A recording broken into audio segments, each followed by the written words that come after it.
Thanksgiving, everybody. It's one of my favorite holidays. One of the reasons why is November is my birthday month as well.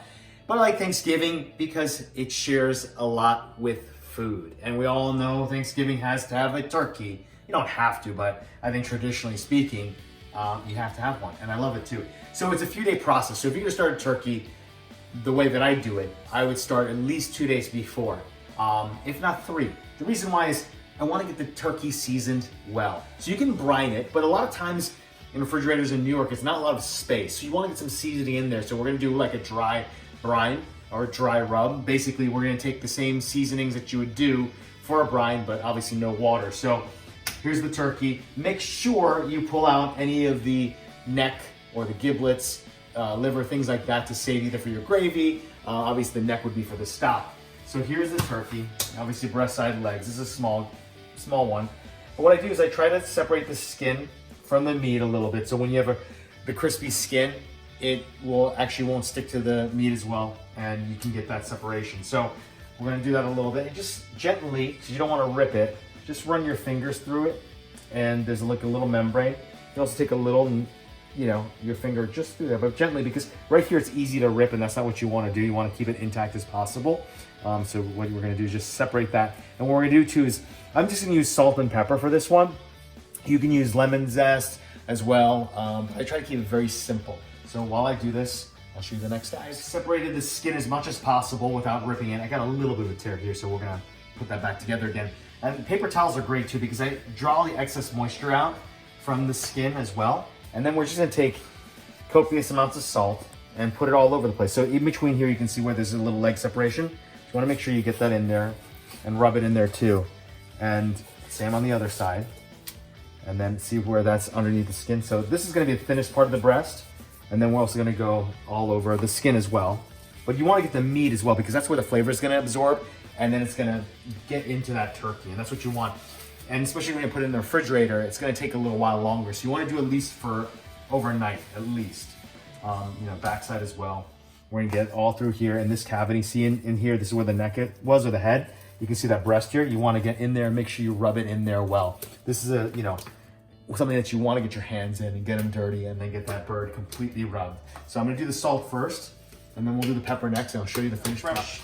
Cracked black pepper in and around, and we got that there. So I got this on a sheet tray with some plastic wrap. I'm gonna cover it with some plastic wrap. They also sell these things called brining bags. It's like a big plastic bag that works really well too if you have to fit stuff around it. I cleared a shelf space in my refrigerator just for this turkey, so I'm gonna be able to do it in this manner.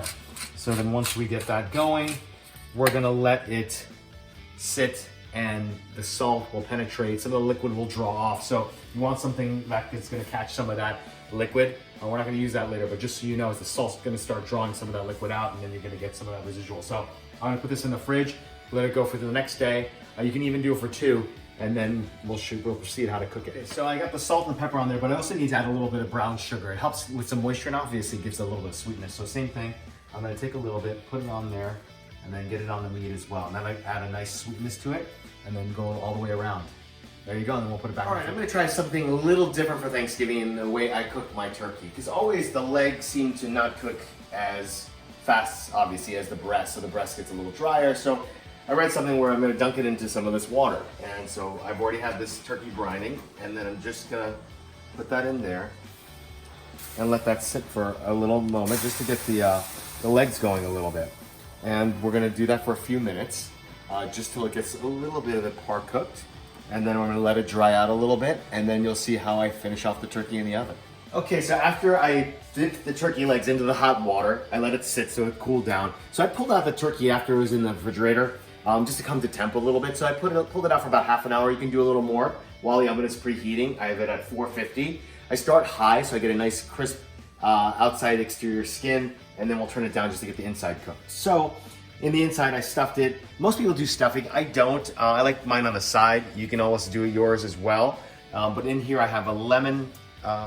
What else? I put some herbs in there. I put rosemary, a little bit of thyme, and then I've got some onions in there. Keep the moisture as well as this, a nice flavor going in there as well. And then around it, I scattered around some vegetables that I would use for gravy. So I get a nice roast on it, a little bit of olive oil on there. And then this is like the self-basting piece of this. So this is great.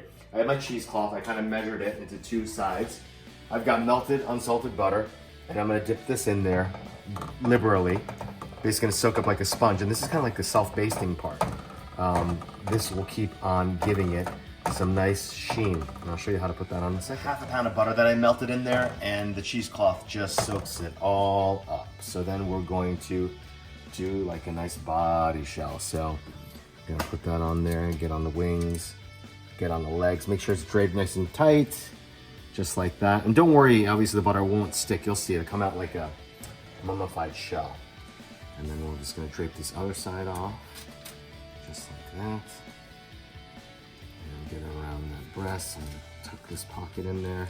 And then you can actually like sponge it on there a little bit, just making sure that it's getting complete coverage on that, especially these parts, because that's where you want the base. You want that nice breast to be golden brown and crispy. And then just adding, I'm just kind of dabbing that on there, making sure that we're covering everywhere. I kind of pre-measured the cheesecloth first. I rinsed it out in some water, squeezed it out, and then letting this soak up like a sponge. Then we have the excess butter there. And it's nice getting it all the way around, tucking that in. Okay, looks like there's a little bit remaining. Just pour it on there. And there you go, get some of that cavity. And this is ready to go in the oven. There we are. Put it in a second. Check on this turkey. I checked on it obviously, but then there's that cheesecloth. I took it off a little bit for the last round just to make sure that front end got brown, but look at that, that's beautiful, just like that.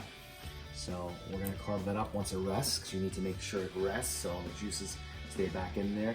That should help after I blanch the legs to get it all cooked nice and evenly and juicy. Happy Thanksgiving.